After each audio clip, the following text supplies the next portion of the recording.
Right now, water is still forming on the surface of the moon, actively, silently, every single hour, and NASA has no way to stop what that discovery has set in motion. The amounts are wrong, the locations are wrong, and the smartest planetary scientists at NASA's Goddard Space Flight Center cannot explain where nearly all of it is coming from. But here's what nobody is telling you. The moon is not supposed to have water. That was the consensus for 40 years after Apollo astronauts brought back samples and scientists declared the lunar surface bone dry, airless and dead. For 4 decades, that was settled science. Then in 2009, NASA crashed a rocket stage into a crater near the moon's south pole, not by accident, on purpose. The LCROSS mission aimed a 2,200-kilogram impactor directly into Cabeus crater, a permanently shadowed region. A place sunlight has not touched in billions of years. The plume that erupted carried something scientists weren't fully prepared for. Water ice. Not a trace, not a hint. More than 150 kilograms of it in a single crater. The moon was hiding water, right there, in the dark. But that discovery, as enormous as it was, turned out to be the smallest part of the story.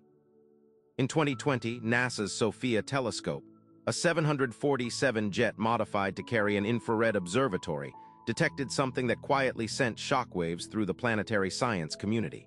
Water molecules, not in the permanently shadowed craters where you might expect ice to survive, in the sunlit regions, on the open surface. In direct daylight, where temperatures hit 120 degrees Celsius, and any water should have been stripped and scattered into space within hours. It was there, locked inside the mineral grains of the lunar soil. Olivine, a common lunar mineral, acting as a microscopic container for water molecules that had no right to exist in sunlight on an airless rock with no atmosphere to protect them. The quantity they measured translated to roughly a 12-ounce bottle of water per cubic meter of lunar soil, across the entire sunlit face of the moon. That is an ocean hiding in plain sight. Here is where it gets strange. Here is where NASA's models started breaking down. The solar wind, a constant stream of charged particles from the sun, does deposit hydrogen on the lunar surface. Some of that hydrogen bonds with oxygen in the regolith to form water.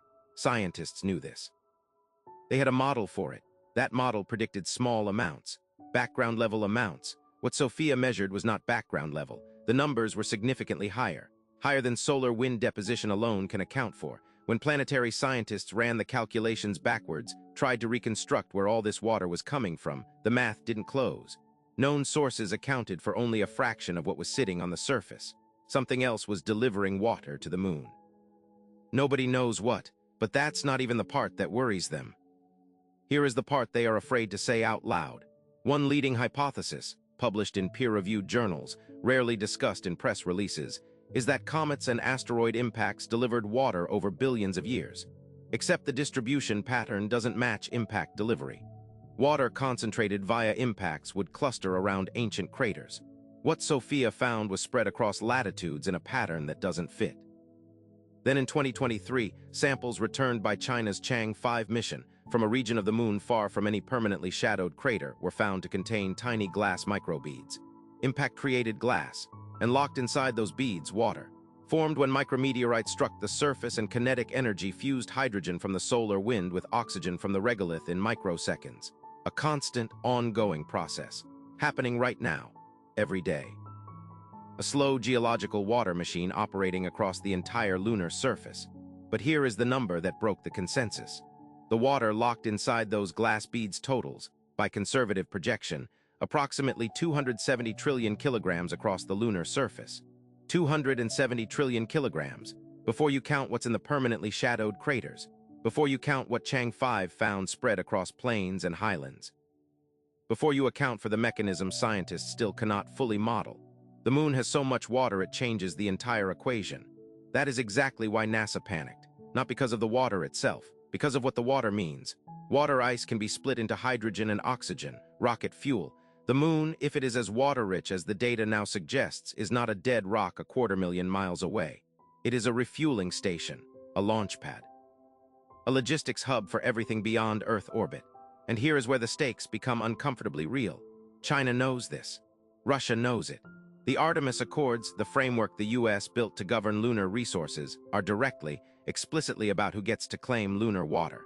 Multiple nations are racing to the south pole of the moon right now because the water is there, and because whoever controls that water controls the gateway to the solar system. A physics anomaly became a geopolitical crisis, and the numbers keep growing with every mission.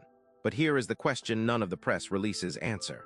If the moon has this much water, delivered by mechanisms still not fully understood, what does that tell us about every other airless, sun-baked rock in the solar system? What exactly are we going to find when we finally look? That question doesn't have an answer yet. Drop your theory in the comments, because scientists genuinely don't agree.